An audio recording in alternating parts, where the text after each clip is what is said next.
Namaste, Jai Hind, and welcome to this edition of The Right Stand. I'm Anand Narasimhan, and we are coming to you live from the CNN News 18 and Federal Bank Prime Time studio. Ladies and gentlemen, let's go straight across to the press conference being addressed by the Education Minister, Shri Dharmendra Pradhan, and this is on the day the Supreme Court has very clearly said that they do not find reason to believe that there was mass-scale leak of the NEET UG paper. Let's listen to what he has to say.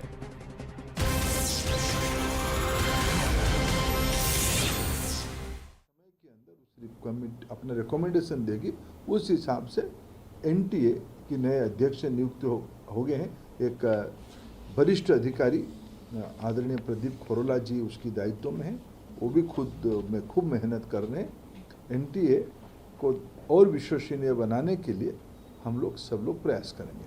Sir, UGC net जो exam cancel किया था, लेकिन पता चला है कि उसका leak हुआ नहीं था, तो एग्जाम तो हो गया था, तो क्या रिजल्ट तैयार हो गया एनटीए को? अभी तो उसकी एनटीए ने नया तिथि भी घोषणा कर दिया है। देखिए, सब विषय में हम कोई भी चीज़ों में एक भी 20% की शंका में नहीं रहना चाहेंगे।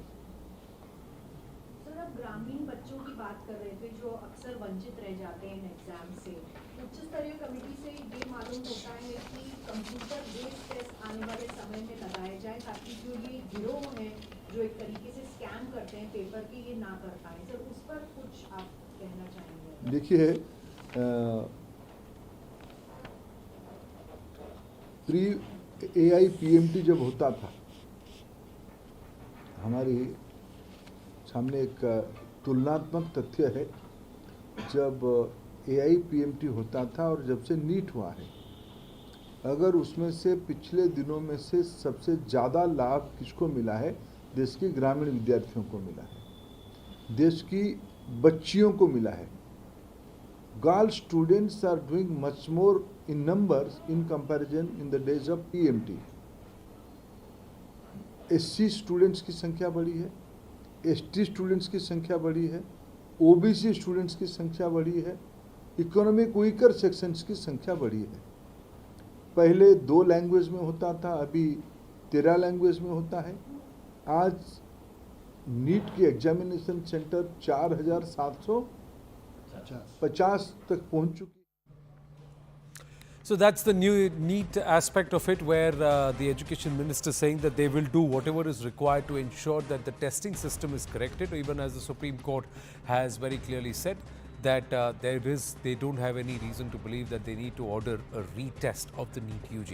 Meanwhile, presenting her 7th consecutive budget, Finance Minister Nirmala Sitharaman announced plans to raise spending, create jobs and provide relief to the middle class.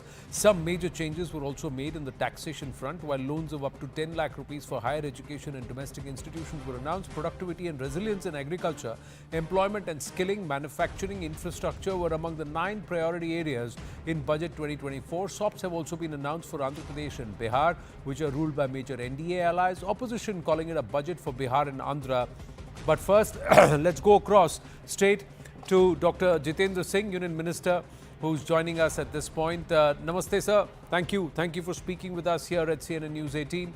Your first thoughts on Budget 2024.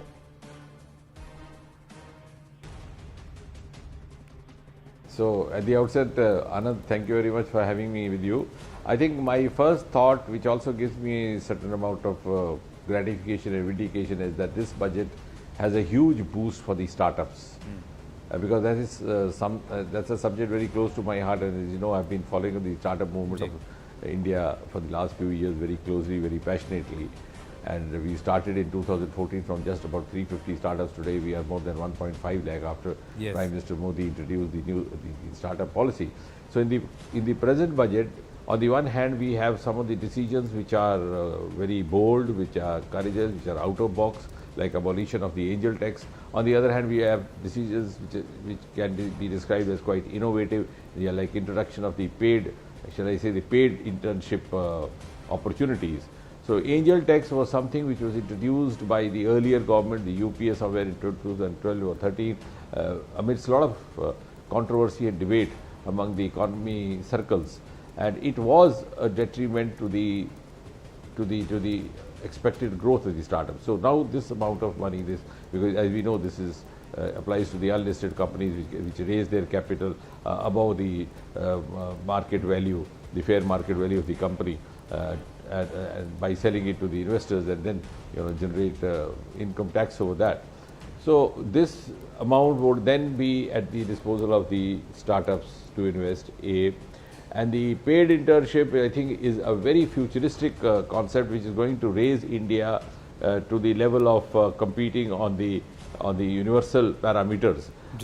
Here we would be identifying about 500 companies which would impart training to about 1 crore youngsters, and that to a paid stipend of 5,000 rupees a month, which would be not a liability on the state exchequer, but will be borne of the CSR funds of the company concerned. Similarly, also the decision to upgrade the industrial training institutes, maybe 1,000 of them, to the international level, including women through 1 lakh crore investment as women-led development programs, because as the Prime Minister keeps reiterating that to build the Bharat, Viksit Bharat 2047, we need to have the optimum contribution of each and every citizen of India, regardless of gender.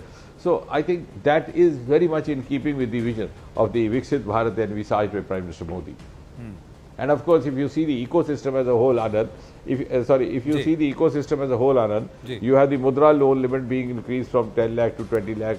You have the space sector economy being planned to be raised 5 times in the next 10 years, because that's been opened up to the private sector as well. And what is significant is that you have 1,000 crore venture fund for space startup. So if you see the ecosystem as a whole, and of course a model skilling loan, all this is actually meant to create a very futuristic growth, both in the livelihood sector and also in the revenue generation, the economy. But there is criticism, Dr. Jitendra Singh, and it's come from the opposition also. They've said it's a kursi bachao budget. How would you respond to that?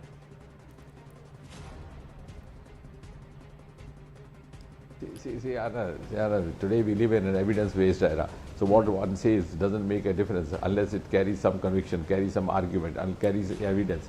Now, if I have to answer them in the same phraseology, I would say the decision to introduce angel tax was actually a kursi bachao decision.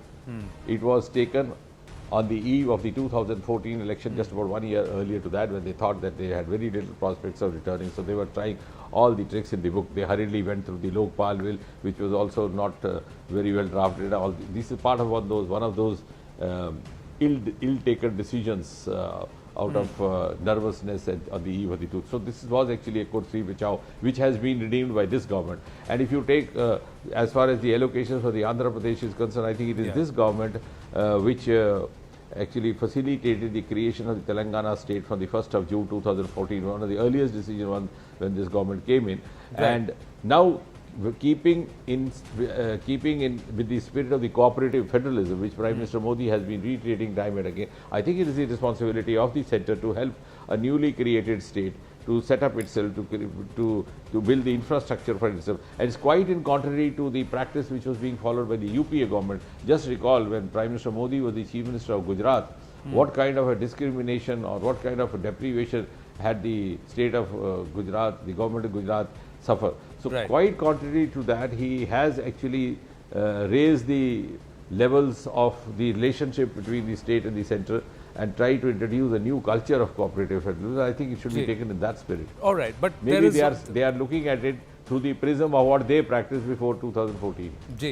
Okay. So, but the other aspect is about taxation, sir.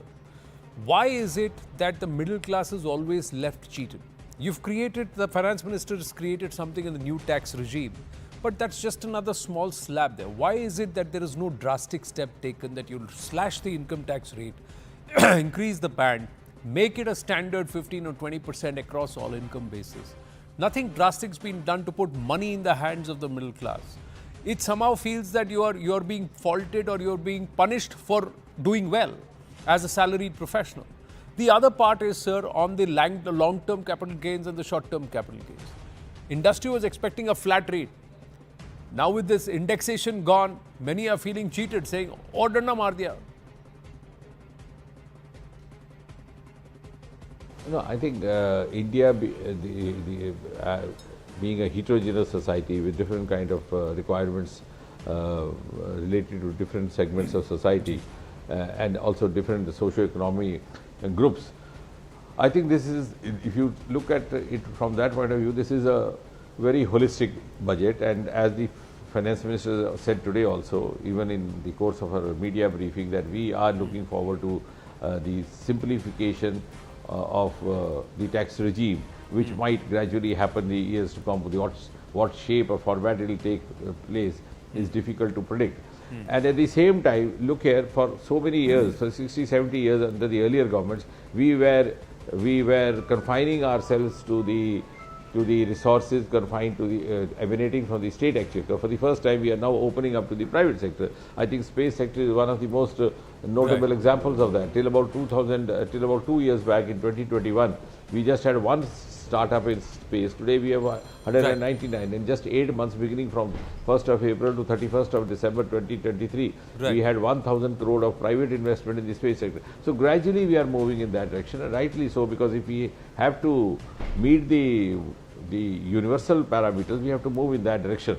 So, and I'm sure gradually the market is also coming to be market sentiment will know a day later, the next day, with the kind of approach that has been adopted. But my final question to you, and very respectfully, if you target a 7% growth, can you provide 1 crore jobs per annum? Is this budget tailor-made to cater to that kind of a need in the market? No, I agree with you. I agree with you. And no government on this planet can give a salaried government job to every youth. Right. Those who say so are actually bluffing the masses. Of course, the masses are now no longer ready to take this life. But a responsible government, the present one headed by Prime Minister Modi, is conscious of the fact that it has to continue its endeavor to create opportunities of livelihood, to create opportunities or avenues of livelihood, which could be in the form of a gain startup. I think the huge thrust to the agriculture sector, which is priority number 1 in the list of 9 priorities, is also aimed at the same direction, because even when the startup movement came in India, somehow among many of us, it had stuck to the IT sector. But our actual domain is the agriculture sector, the coastal sector, and therefore the exploration of those sectors which were hitherto not fully explored is something which is going to create jobs. And in the years to come, when we say that India will be rising from economy 5 to 4 and then to 3, how is the value addition going to come from? Absolutely from those sources which have hitherto remained unattended or unexplored. But I am sure we are moving that direction, and the pace of it is going to be faster than we can actually visualize today, going by our past experience. Because in the past, some of these decisions have not happened. Like, for example, the space sector was static, almost static for 70 years. Within 3 years, it has taken a quantum jump. So the pace of our growth is also going to increase, as you mentioned, believe so you will be able to overachieve than underperform. Thank you, Dr. Jitendra Singh. Always a pleasure speaking with you, sir, and hope to speak with you at length very, very soon. Let's quickly go across to our other guests and put this question. Are you, one, happy? Has the finance minister ticked all the boxes that are required? Are we all strongly on the path for a Viksit Bharat? But more importantly, are we going to be in a competitive arena where there are jobs for everyone? The allies are happy, everybody feels good, but more importantly, we get competitive globally. Arvind Virmaniji, member of the Niti Aayog, is with us. Nilesh Shah, member of the PMEAC, is with us. Nalin Mehta, managing editor, Money Control, is with us here in the studio. And Saket Mishra, investment banker, has moved out of the studio. He was there with us in the morning, and he is there in the comforts of somewhere where he believes he can make a very, very honest assessment of this budget. Thank you very, very much. My namastes to everybody.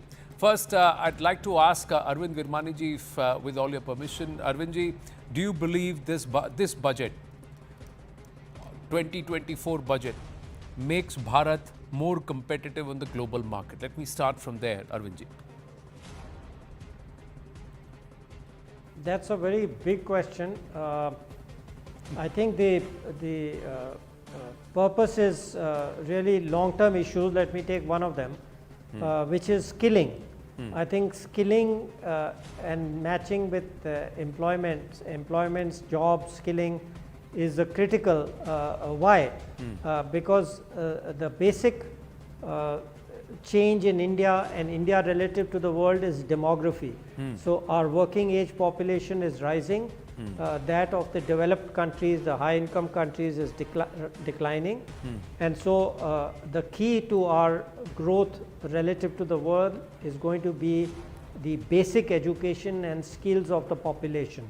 So in that sense, in the medium long term sense, this is absolutely critical to raise the quality of our skilling system and matching. It is not just raising it, you've got to match jobs to skills. I use the word, the way I put it is, jobs and skills are two sides of the same coin. Right. So unless you create the skills and the jobs in a matching fashion, you won't get utilized. I don't like to use the word demographic dividend, but I guess that's the most convenient one. Yeah. So yes, in that medium long term sense, it is critical for competitiveness and for growth of the economy. Okay, let's take that across to our other panelists also. Nileshji, how do you see this? Although market sentiment has been quite mixed, it came back up towards the latter half of the day or towards the end of market closing, but a lot of it will perhaps unfold on the day after. But your thoughts, sir? Does this make us more competitive as a nation, this budget? So yes and no. Ji. This budget has no proposal which will make adverse impact on our competitiveness. On the other end, as Dr. Virmani mentioned, there are certain proposals on skilling, infrastructure creation, which can make us competitive. If you look at from a financial point of view, this budget lays the foundation for a rating upgrade. For the first time, combined fiscal deficit of center and state will be below 8%. If we can bring that down to below 7%, there is potential rating upgrade. Correct. Second, we will go from primary deficit to primary surplus if we can maintain this trend of fiscal consolidation. That can also support credit rating upgrade. If rating upgrade happens, our borrowing cost comes down, our risk premium comes down. To that extent, we will become competitive. So I will say it is a journey, not a destination. Okay. Nileshji, please wait with us. Arvindji, wait with us. Nalin and Sakit, request your patience because we just have with us the Union Minister for Commerce and Industry joining us live after a very hectic day. Piyush Goyalji, namaste. Jai Hind. Thank you for your time, sir. Is this a kursi bachao budget or allies ko khush karao budget? देश को खुश कराओ budget. I think this is one of the innovative, imaginative, transformative budgets that we have seen from Prime Minister Narendra Modi during his last 10 years. One more budget which is inclusive in nature, which comes out with a very holistic vision, addressing several sections of society and giving a huge boost to the country's macroeconomy, giving a big boost to consumption, giving a huge impetus to infrastructure, to manufacturing. In a way, its focus on employment, particularly through interventions on skilling, defines the future of India. Somewhere are you punishing the middle class for being middle class? There's a criticism that always comes towards the government. Anand, we keep hearing this narrative. I think sadly, friends in the media look at only a tax benefit as something that goes to the middle class. When we invest 11,000 crores in infrastructure and states will have their own investments, we are giving them 1.5 lakh crores also for infra, private sector will invest. All of this is going to have a transformative impact on the middle class. Jobs will be created, trade and industry will flourish. All people in the middle class will benefit from better infrastructure. When we promote jobs for young men and women through promoting 4.1 crore jobs through the 5 initiatives that FM has listed out, all the middle class children will also be getting benefit from these jobs. When we are giving a thrust to manufacturing through the various industrial parks, plug and play infrastructure, all of these are going to help the middle class. And like that, I can list out every single element of the budget. The beneficiaries are 140 crore Indians. A large section of whom today is the middle class, the new middle class. I think it's a misconceived notion that only tax benefits can lead to benefit for the middle class. No, I'm also coupling this with the long-term capital gains. Yes, there is some relief as far as the TDS norms and all of that, but when you look at the long-term capital gains, short-term capital gains, STTs, there everybody said, let's have a flat rate. That was the demand. Here the rate's been flattened, but the indexation has gone away on property. It's gone up by 2.5% for the investor class in the markets. So overall the sentiment is कि आप हमें कुछ दे रहे थे कि जो बचा था वो भी ले रहे हैं. So I'm just very honestly asking you this, and please explain to our viewers. Sure. Anand, a common middle class person would normally invest in a different variety of assets, different classes of assets, a certain portion of their wealth. Some part would go to own your own house. Yeah. Some part would go into stock market. Some would go into bonds or fixed deposit. There are several investments that a person normally does to hedge his bets with different classes. Ultimately, equity capital is associated with risk also. And nobody intends to put all their money at stake with risk capital. Now, when you are putting it in different classes, currently the regime provided for different treatment to the capital gains in each of the classes. I think it's a very smart move. The Finance Ministry has studied the past records of many years, as the Honorable FM informed us, and they came to a conclusion that while stock transactions had a LTCG of 10%, most other classes, even after indexation and all, were hovering between 15, 16, at times even more. And therefore they came to a 12.5% as a mean, which is still on the average on the lower side. I think one must recognize that one invests in equity, and it's only out of the profits that one is paying 10 or 12.5%. Right. Would you, Anand, stop investing in the equity market because 10 has become 12.5? Sir, I don't invest. I don't would invest. you? Now I'm worried about owning a house also, because again this indexation aspect will perhaps, I don't know how much of the incidence will be on LTCG if in the future if I have to sell my house. And I don't know, those who've been owning a house for 15, 20 years, when they want to sell it, will the indexation going away, how much it will hurt them? So I think that's where the sentiment is, and perhaps it was also reflected for a few hours in the market. Let me tell you why it will not hurt. Let me tell you why it will not hurt. When indexation happens, you take the value of, as for indexation of a very old date and bring it to recent values. I think the value of indexation, particularly in a galloping market in real estate, doesn't give you that much of a benefit. The benefit will be 2-3% only, or 4%, 5% at extreme levels. So I would recommend strongly that you do continue to invest, and this revenue neutral or flat rate will actually help investors with a diversified portfolio. Now let's come to the commerce and industry, and somewhere some of the challenges for the government which is there, and you'll have to drive a lot of it. 12 industrial parks are proposed which are like plug and play manufacturing. Is there a timeline with which you'd establish this, and which markets or which states have they been identified? And secondly, do you think you'll be able to create the kind of jobs that you need to create?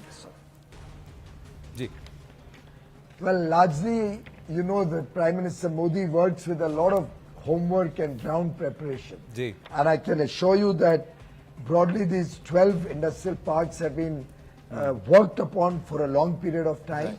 They are in dialogue with different states who are to provide the land for these industrial parks.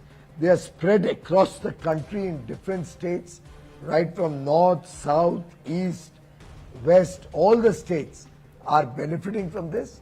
Just like Prime Minister Modi's programs over the last 10 years have been saturated across the country, industrial parks are also proposed in different states. In fact, when I look at the states, I find many of them in states where we don't even have our own government. Oh, So okay. it only goes to show that this is going to benefit states across the country and will help large industrial development through plug-and-play infrastructure. But so you're saying there are non-government rule or non-BJP rule states also in the list, because one of the charges was everything has gone only to the Also, allies. many of them. And states where No, you no, didn't no, do no. well Many during of the them, Lok Sabha that's, elections you know, have also been Finance ignored. Minister- That includes Maharashtra, UP, No, Bengal. Finance Minister could not take all the names for paucity of time. Ji. But I can assure all your viewers that you will keep hearing the good news coming very soon as each of the parks gets finalized with the states and the cabinet approval is received. And a number of parks are in states where our opposition will be very happy to know that they have been beneficiaries of these parks.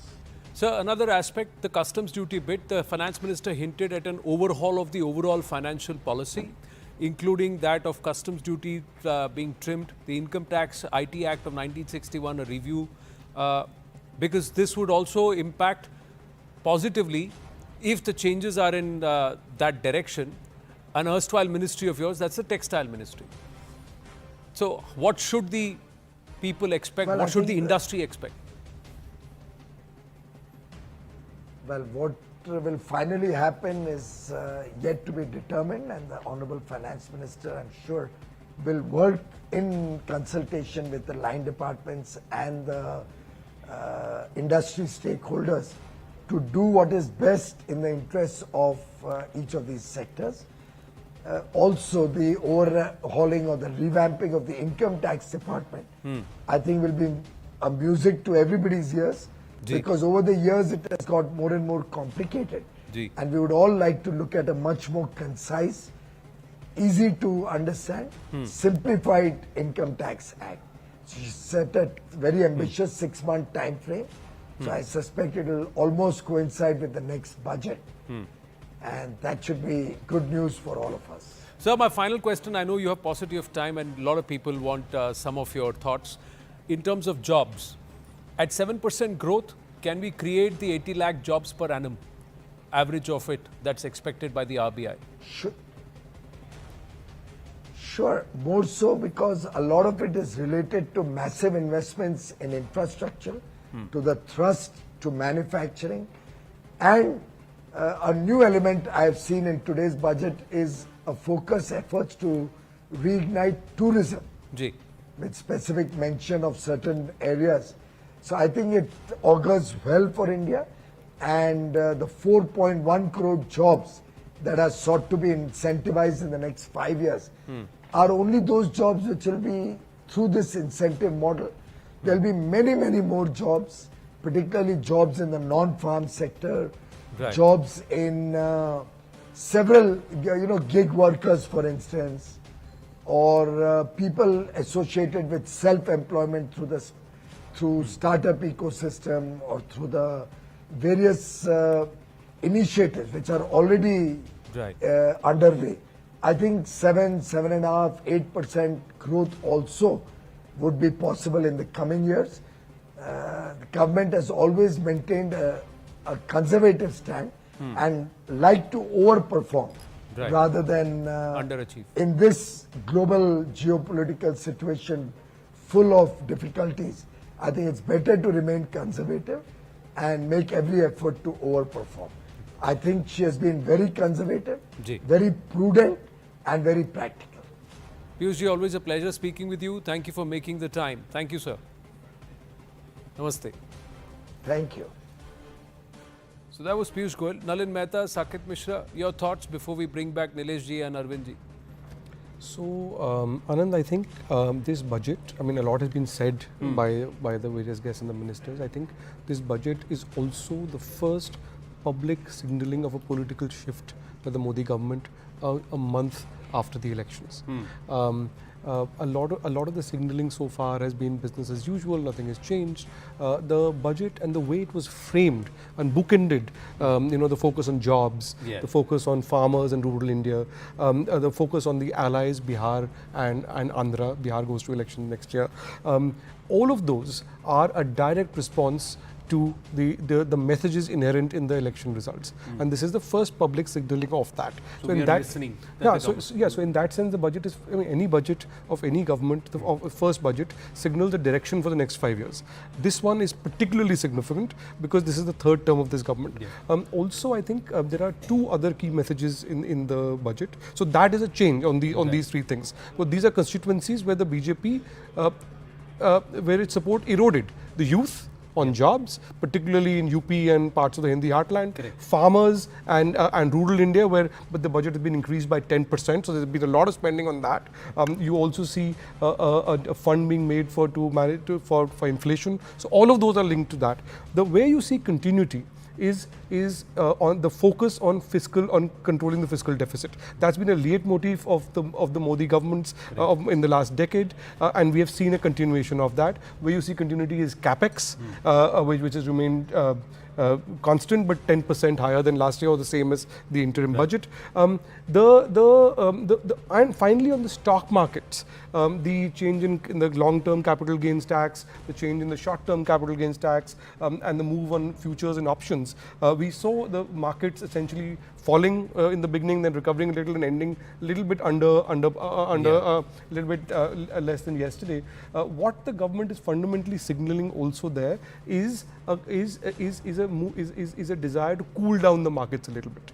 And fundamentally because there was a lot of overvaluation in too much of buoyancy there. So I think the signaling is very clear on that. And one of the signals for business owners perhaps is to focus more relatively in investments in the real economy relative to stock markets. And for retail investors, maybe the signal is focus on the more tried and tested ones rather than taking undue risks. There are no quick fixes and quick bucks. And if you're wanting to make quick bucks, then we'll also make a quick buck of you.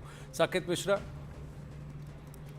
Anand, I think not much to add. I'd only say that I think in terms of the Viksit Bharat agenda, this is a budget that takes into account the various parts of the equation, whether it's custom duties where some important raw materials, the custom duties have been reduced, the Atmanirbhar Bharat agenda where in particular areas they're looking at a review of customs duties where they feel that particular sectors need to be protected, agriculture because clearly they've realized that without rural India going forward, we cannot obviously move forward as a country, so there's emphasis on that.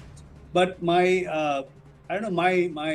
feeling today, I mean, unlike let's say morning where I think one was obviously seeing all the various measures being announced, I get the feeling that this is a holding pattern budget, more in the signal mode about what are the priorities. So the priorities of employment, priorities of getting private sector to, I think the term used was to hand over the baton to them in terms of investment, priority about ease of doing business, prioritization about simplification of tax. So I think the priorities have been clear, but I have a feeling that they've held back on big reforms as a holding pattern, and we'll probably see bigger reforms, assuming there's no big political hullabaloo in between now and February 1st. I suspect that will be the real hallmark of the Modi 3.0. Right. Let's just some finer aspects, because there's a huge allocation that's been made towards women-led development or women. Arvind Virmaniji, why is there an ambiguity on the spends on this one? 3 lakh crore, where is it going to be spent? And why such a huge outlay? So it turns out these are the two areas which I've spent a lot of time on the last 12 to 18 months. So women, there are traditional areas of women's development, which is, as we know, we have larger proportion of women in education, health, etc. But we've got to also open up, because their percentages are so low.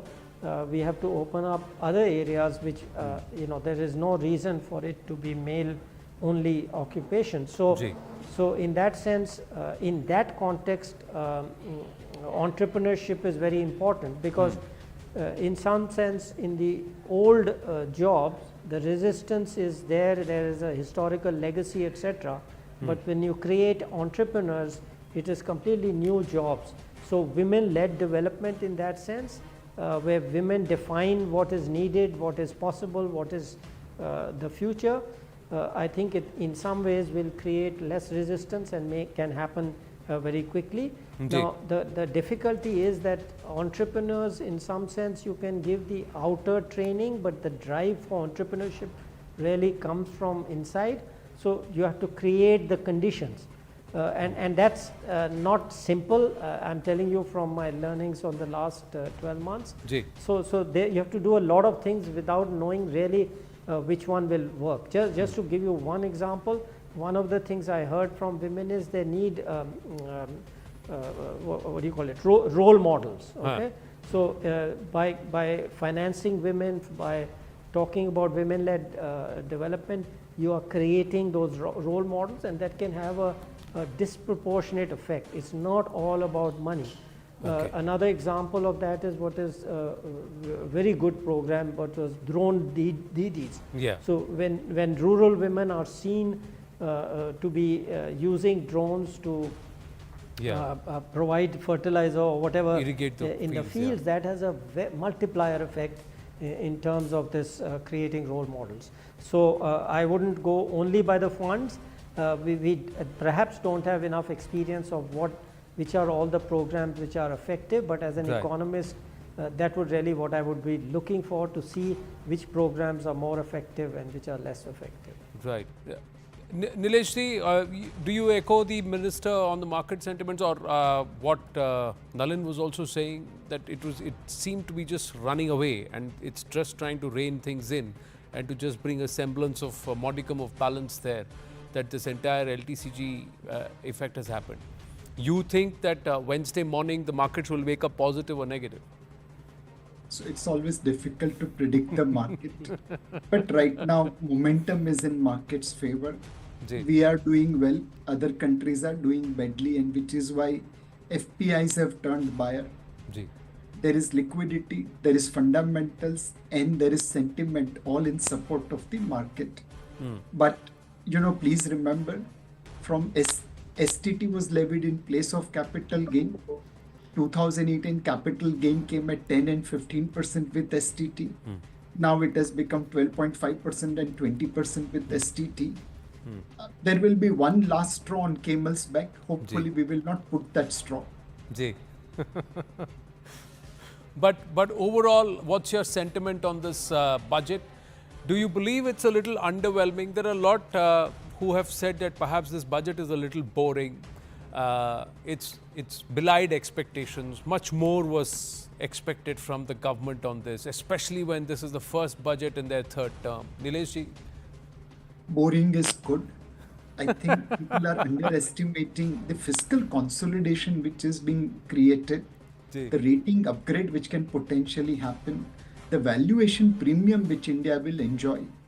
I think this budget will undoubtedly increase India's valuation premium or sustain the premium which we are having, and hence market is willing to take the hit of capital gains and STT. Nalin Mehta? No, I think I agree with Nilesh, and that's why you've seen the markets recovering relatively after the big fall in the morning. They also say some of the big wigs pump the money back to shore up the market. There's all this conspiracy theory that also happens. See, I think fundamentally the returns on stocks because of the change in LTCG are relatively going to be lesser. But when you compare it to other asset classes, it still remains much higher, and Indian markets still remain among the most exciting in the world. So, so in that sense, it's also a calculated risk by the government, right? So, so while the returns to investors may become lesser, they're still much more than than other asset classes. Right. So that's the balancing. Right. Saket Mishra, your thoughts? And do you believe that education has just been mentioned in passing, whereas there should have been a huge focus, stronger focus on it? Healthcare again? Well, I mean, look, I think healthcare, there's enough being done. Education, they've actually launched the NEP. and I think it's more about actually execution now. So if we can get the NEP to get people to actually study things that matter in a job, it'll get the job done. They already, I think in the previous budget, they're already in between. They announced that the Ayushman card is going to be spread to everyone over 70. So measures are already being put in place where health and education are there. We have a long way to go. I think there are questions obviously about the quality of education, the quality of teachers we have, especially in sort of tier 3, 4, 5, 6 and rural areas.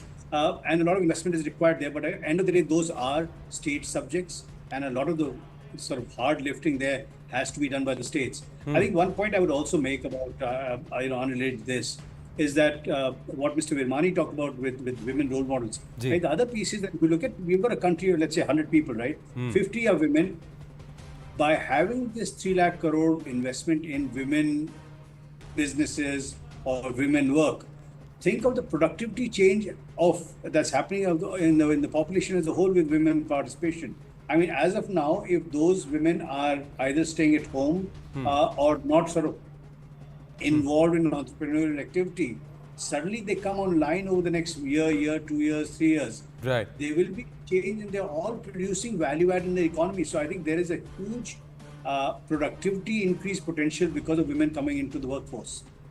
Okay, I have to wind up. We've got to take a short break also. But Nilesh ji, on a scale of 1 to 10, just final 2 minutes amongst all 4 of us, the guests present here. On a scale of 1 to 10, how would you rate this budget? And the one thing that you feel that the finance minister could have done? So you're on mute. Sure. Hanji. I will rate this budget as 8 out of 10. And I will really wish finance minister would have increased the divestment amount and given priority to low floating stock PSUs. Very well said, sir. I was about to ask somebody about this, and you've just hit the nail on the head as always. Saket Mishra? I mean, divestment was my point as it was in the morning, but I would say I would have put in 10,000 crores for AI/ML because I don't think the private sector has the means to actually do the kind of research and heavy lifting that's needed for us to compete with the Google, Facebook, Amazon. And how much would you rate the budget? On a scale of 10? 10,000 crores. No, scale out of 10. I'd say 7 to 8. 7.5. Let's say 7 to 8 is 7.5. Nalin Mehta? So I think my rating would be 7 out of 10. 7 out of 10. For a couple of reasons. One, there's budgets often what is revealed is by what is not said as much as by what is said. So disinvestment, for example, is not prominent in it. Also on LTCG, I think the jury is still out on the impact of the increase in LTCG and in the short-term capital gain. So I would give it 7 out of 10. 7 out of 10. Arvindji, as we going to wind up this conversation and take a break. Arvindji, your thoughts on a scale of 1 to 10. I'm sorry, I stopped doing that many years ago. I've commented on 30 or more budgets. That part I stopped doing. But what I would say is that one thing which really stands out for me and which I'm very, very happy about, there is of course the small thing like the angel investor tax. That is, I have to be angel personal tax, here. From the first year, which was just after I retired as CA, it was imposed. And I've tried since then to get rid of it. So that's something like 14 years. And so it's finally gone. I'm very happy with that. But of course, that's more personal. Fundamentally, the recognition that job skills are the key to growth. You know, if media can propagate that idea and get it to all the people, the kids, the parents, etc., and we could have a revolution, frankly. You know, everybody, somehow we have this thing, it's credentialism. Oh, we have to have a BA, an MA, you know, the credentials. You don't want to learn anything, you just want the degree. But skills, you can't get a job, you can't grow in a job unless you learn skills. So I would say that's the most important thing in this budget. Lovely conversation, and thank you for being so candid and up forth with your thoughts. Thank you very much, gentlemen. Thank you. And from the gentleman, we'll go straight across to the lady who's joining us. Dr. Sangeeta Reddy, Joint MD of Apollo Hospitals, is joining us this evening. Let's go straight across to her. Sangeeta ji, namaste. This is Anand here. Can you hear me? Namaste. Namaste, I can hear you. Your thoughts on budget 2024, the first budget of Modi 3.0, ma'am. So I think it's a budget that continues the thought process. It is a bit of continuity. It is clearly a budget which hit all the important pillars of society, farmer, youth. It focused. All right, we'll try and get her back. What we do is let's quickly just take a very short break, ladies and gentlemen, and try and get her connection through and then speak with her when we come back. Stay with us.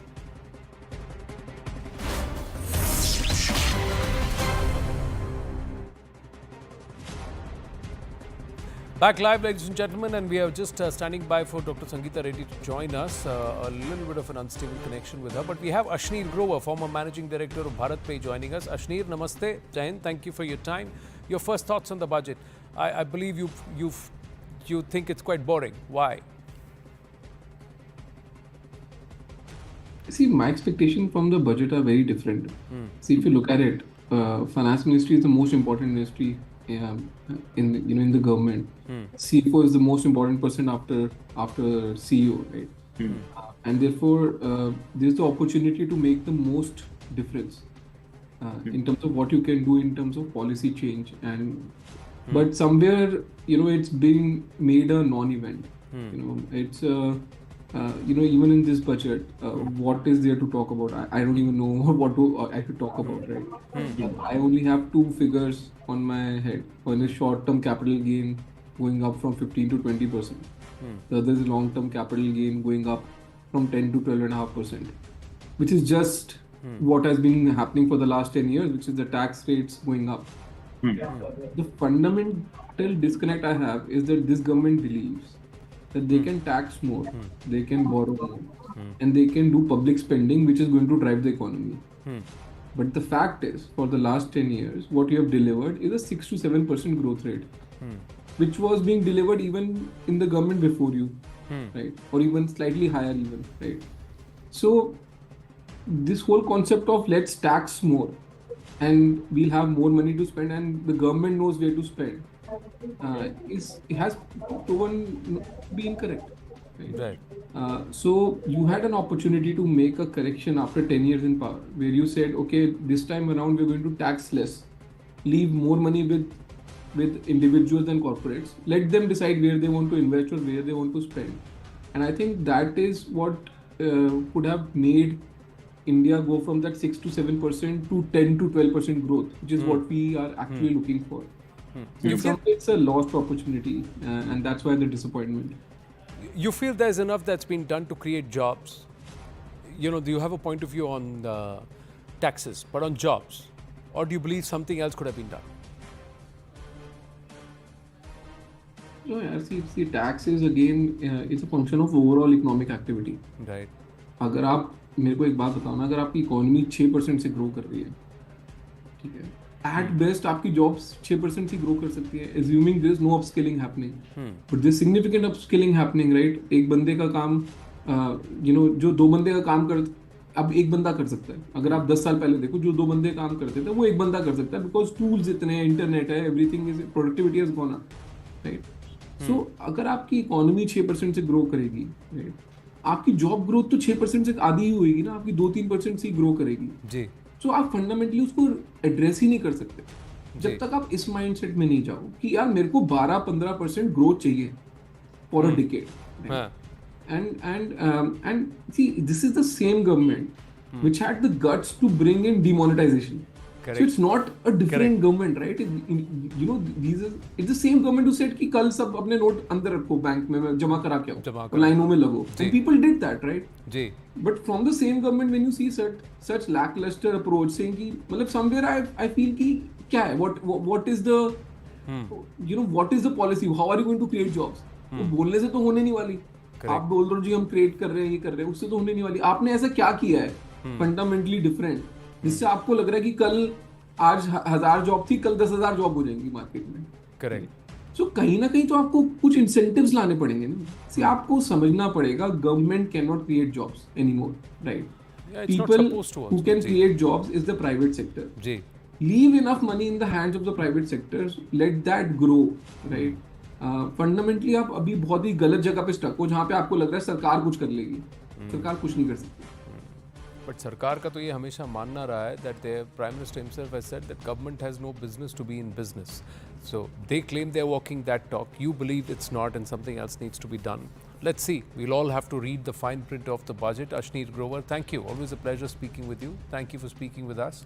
On that note, we're going to call it a close in this special edition of The Right Stand. Hope you've enjoyed our Budget Day coverage. It continues, ladies and gentlemen, with Zaka on Brass Tacks. Stay with us.